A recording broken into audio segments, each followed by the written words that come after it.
Gold and silver are springing to life with a pretty substantial boost today.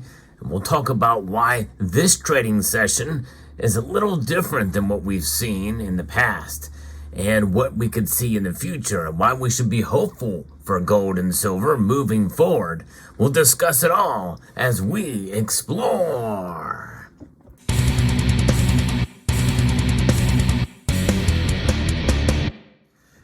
I like to see days like today when the price spikes up fairly dramatically in both metals. In fact, both metals are hovering around the 2% climb today.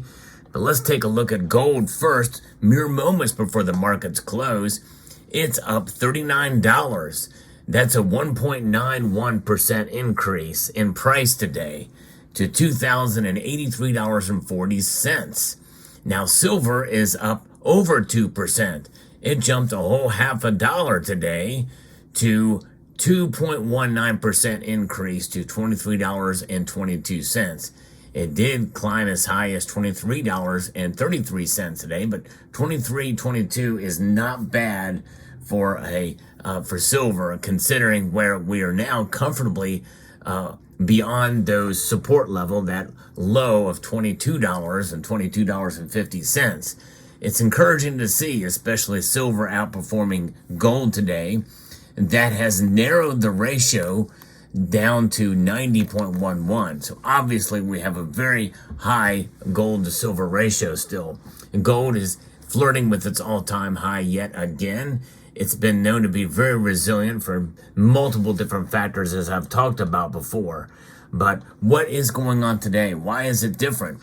Well, mostly because of what is being reported in the news, that there's a big boost in metals increasing in price despite only fairly weak economic data. MarketWatch is reporting that the gold futures have settled at their highest on record on Friday. That's the futures market. We're not talking about spot price, but this is weakness in some U.S. economic data helped pull the dollar and treasury yields lower. And that's really the bottom line here, is there's a little less support for the dollar now. And that is translating to higher gold and silver prices. Remember, as I've said before, intraday, intra-week movement of gold and silver prices are mostly edged by what the dollar does. Supply and demand fundamentals don't play as big a role in day-to-day movements of the price. But we are seeing inflation of the dollar, and that is continuing to be persistent. We're going to talk about inflation here from the PCE side again. The golden rally witnessed Friday isn't just a flash in the pan, it's the main course in a feast of market dynamics, seasoned with a dash of uncertainty and a pinch of speculation, according to Adam Coos, president of Libertas Wealth Management Group. I like that statement there. It's pretty clever. At the heart of the ascent into a record settlement is a complex recipe made of U.S. economic data, the fluctuating fortunes of the dollar, and the ebb and flow of bond yields. And the bond yields play a role too. You know, a lot of these bonds are being bought up by the Fed, but, you know, the strength of it somewhat does seem to be artificially manipulated and propped up. And that is most of these ingredients there we can see that cause the prices to fluctuate one way or the other. So gold for April delivery climbed 41% to settle at a record of $2,095.70 for the future. And that's on the COMEX that we saw on Friday. The data settlement topped the previous record highs for the most active contract on December 27th at $2,093.10. This is the futures market according to Dow Jones market data.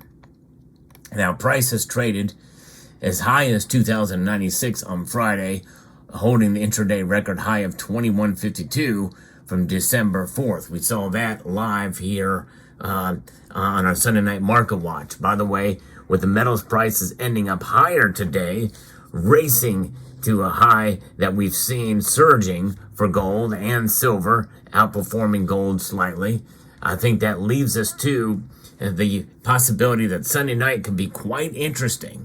Now, on Sunday night, I do a market watch we watch the markets as they open up, and sometimes with the radical moves on Friday, we have a very exciting Sunday night. So I hope you will join me at 6 o'clock p.m. Eastern Time for our Sunday night market watch.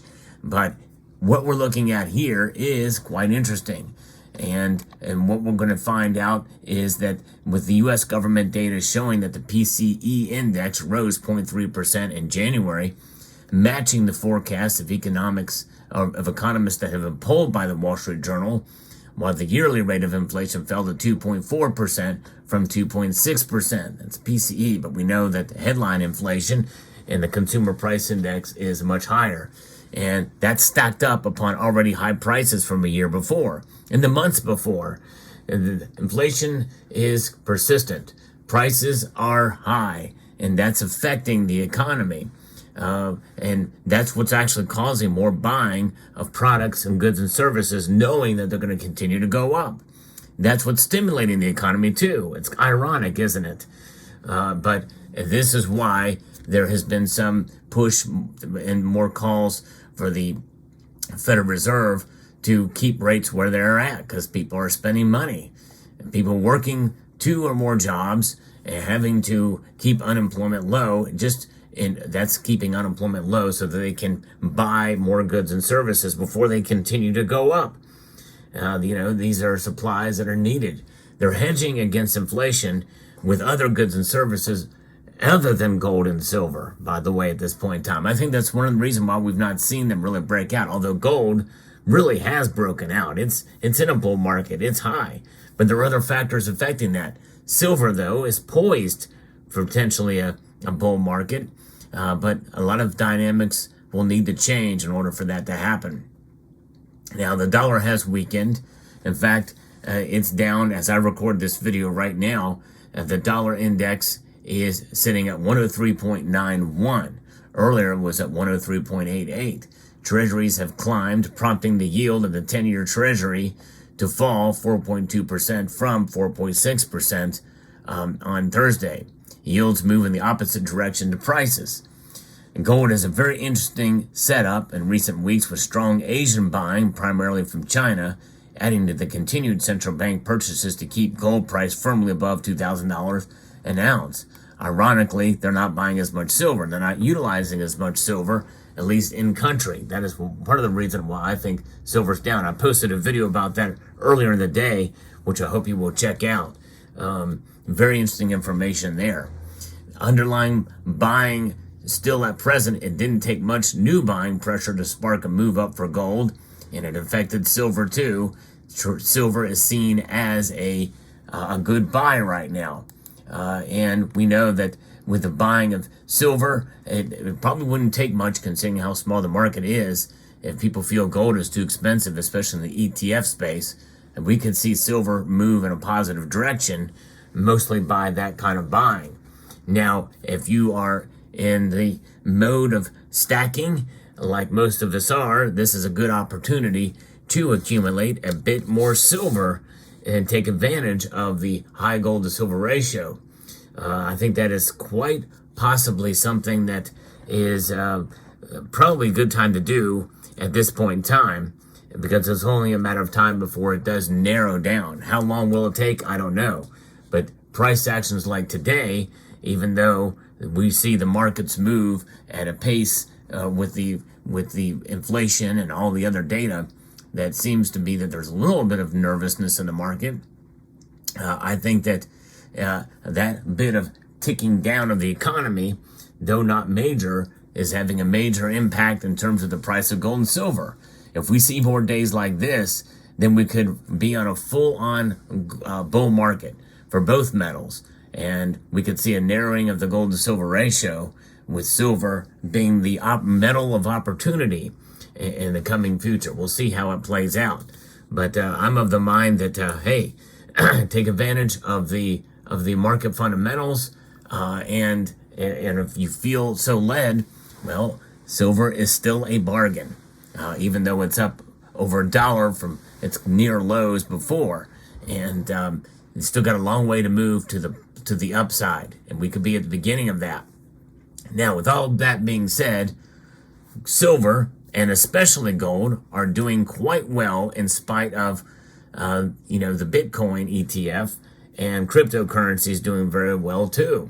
My last video where I talked about where I talked about the crypto sphere, as it were, garnered a lot of attention, and from people who really are not into precious metals came and watched that video. But I would say that gold and silver have done quite well in comparison, considering what they are. They are not the same as Bitcoin. There's really there's no similarity except for they're both decentralized. That's about it. That's where the similarities end. Gold and silver are hedges. They are wealth preservation devices. They are not investments. You don't hold these things to make money. And if people are in the crypto space, there's nothing wrong with that. There's certainly nothing wrong with that. I never condemn anybody for where they invest their money. And if they've made excellent profits on their investments, well, or excellent returns, that's great. That's wonderful news. But gold and silver are not that, and they've never should be viewed in that regard.